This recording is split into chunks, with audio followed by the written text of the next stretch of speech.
Selamat malam, perkenalkan nama saya Ilham Pradana, nomor induk mahasiswa 2402001020636. Pada kesempatan kali ini saya akan menjelaskan ujian akhir semester saya pada mata kuliah Estetika Humanisme. Dalam sesi ini saya akan mengangkat sesi anger management atau manajemen kemarahan, memahami dan mengelola emosi. Memahami kemarahan sebagai bentuk normal dari emosi manusia perlu dikelola dengan bijak, bukan sesuatu yang sepenuhnya negatif. Dalam sesi ini, kita akan memahami kemarahan bukan sebagai sesuatu yang sepenuhnya negatif, tapi sebagai bagian dari emosi manusia yang normal dan perlu dikelola dengan bijak. Marah merupakan salah satu dari sekian banyak bentuk emosi yang muncul akibat adanya tekanan, kekecewaan, ancaman, atau bahkan kelelahan emosional. Namun tanpa pengelolaan yang baik, marah dapat berujung pada perilaku destruktif, menyakiti orang lain, bahkan merusak hubungan dari kesehatan diri sendiri.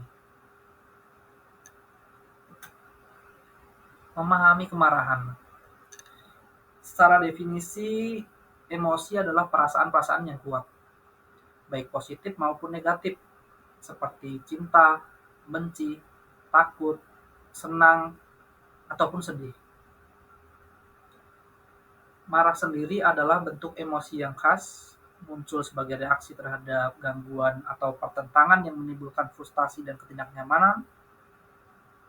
Bahkan dalam aspek biologis atau perspektif biologis, marah adalah reaksi alami manusia ketika merasa terancam, baik secara fisik maupun psikologis.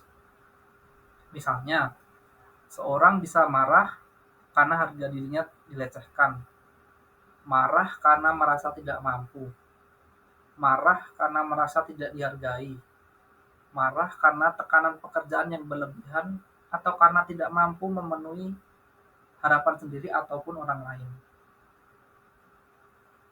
Menariknya, marah bukan hanya persoalan mental, tetapi juga melibatkan perubahan fisik yang nyata. Saat seseorang marah, tubuh melepaskan hormon seperti katekolamin, adrenalin, dan noradrenalin yang membuat detak jantung meningkat, otot menegang, nafas menjadi cepat, dan tubuh terasa panas.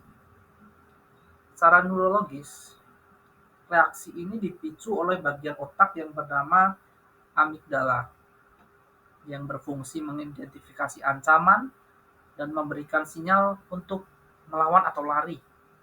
Sayangnya, sinyal ini seringkali terlalu cepat dikirim tanpa melalui bagian otak yang rasional, yaitu korteks prefrontal. Akibatnya, reaksi marah sering muncul tanpa pertimbangan, spontan, dan tidak bisa terkendali.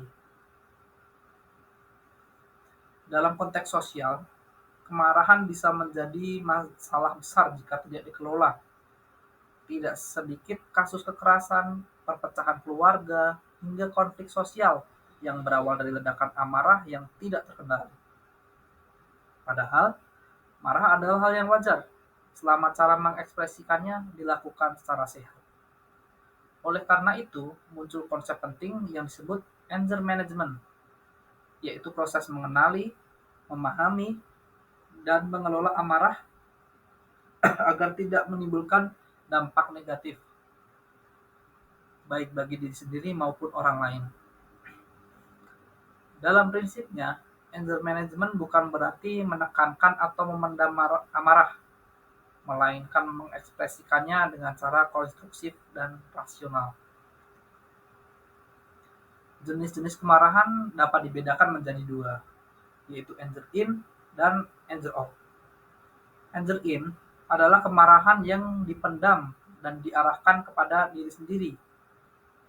Ini cukup berbahaya karena bisa memicu perasaan rendah diri, kebencian terhadap diri sendiri, bahkan depresi.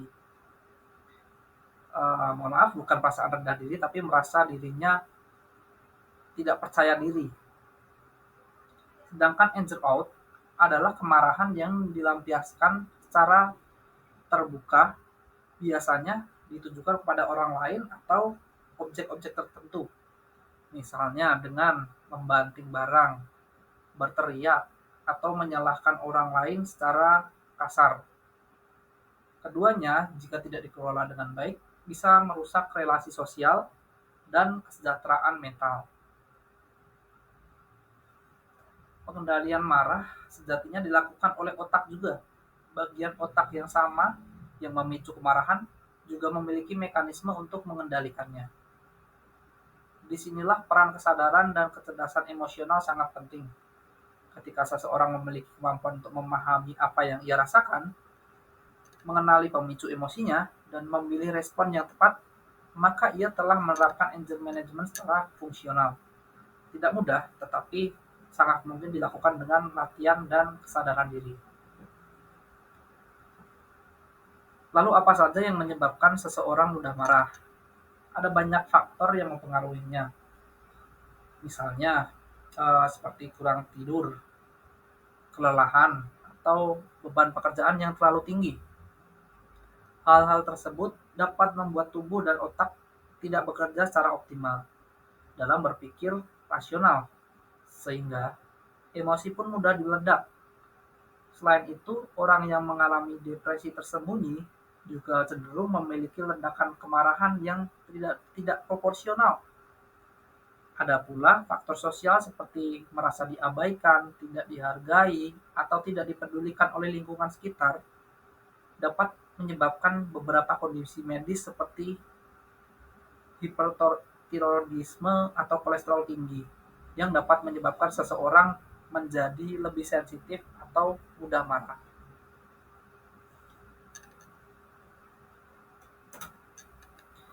Untuk itu terdapat beberapa teknik anger management yang dapat diterapkan. Pertama yaitu menenangkan diri secara fisik. Misalnya dengan menarik nafas dalam-dalam, menghitung mundur, berjalan menjauh dari sumber amarah, atau melakukan aktivitas fisik seperti olahraga ringan. Yang kedua adalah dengan cara mengekspresikan kemarahan secara tepat. Misalnya dengan menulis perasaan di buku diary atau di sosial media tapi tidak secara agresif. Dan selanjutnya bisa berbicara dengan orang yang dapat dipercaya atau menyampaikan perasaan secara jujur dan tidak cenderung menyalahkan. Komunikasi yang baik sangat penting dengan menggunakan kata-kata yang jelas, menghindari tuduhan, dan fokus pada perilaku bukan pada karakter orang lain. Yang ketiga adalah dengan melakukan kegiatan pengalih seperti menggambar, menonton film, atau mendengarkan musik yang menenangkan. Dan apabila jika memang kemarahan tersebut sudah melampaui batas atau dirasa tidak dapat dikendalikan, maka sangat disarankan untuk berkonsultasi dengan profesional seperti psikolog atau konselor. Dalam beberapa kasus, relaksasi dan meditasi terbukti dapat membantu seseorang mengelola emosi. Teknik pernapasan, latihan mindfulness, atau bahkan yoga bisa menstabilkan emosi dan mengembalikan kendali diri. Marah bukanlah sesuatu yang dapat dihindari, tapi harus dipahami dan dikendalikan.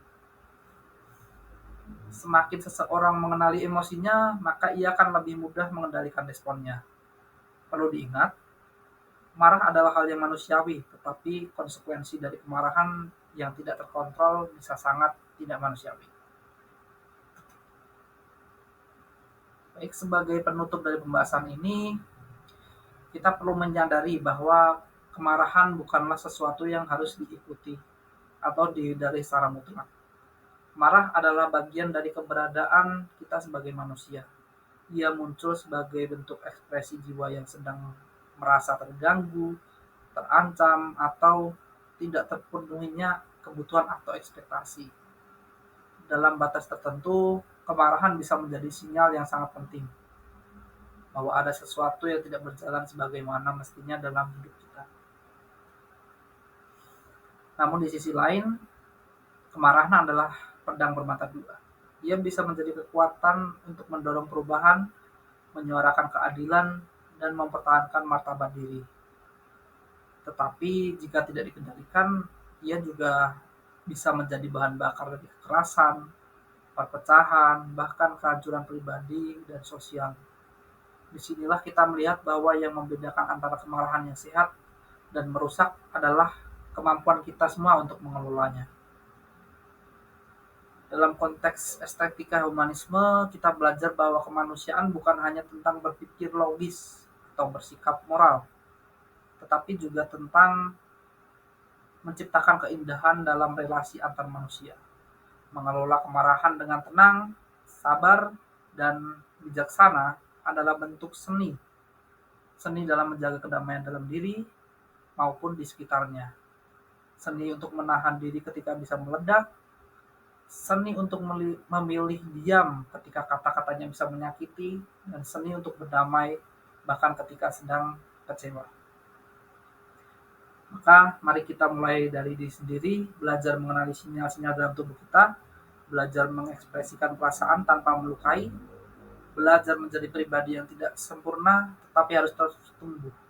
Karena pada akhirnya mengelola kemarahan bukan hanya tentang menghindari konflik, tetapi tentang membangun kehidupan yang lebih damai, lebih sehat, dan lebih bermakna untuk diri sendiri dan untuk sesama. Terima kasih. Sekian dari saya. Kurang lebihnya mohon maaf. Wassalamualaikum warahmatullahi wabarakatuh.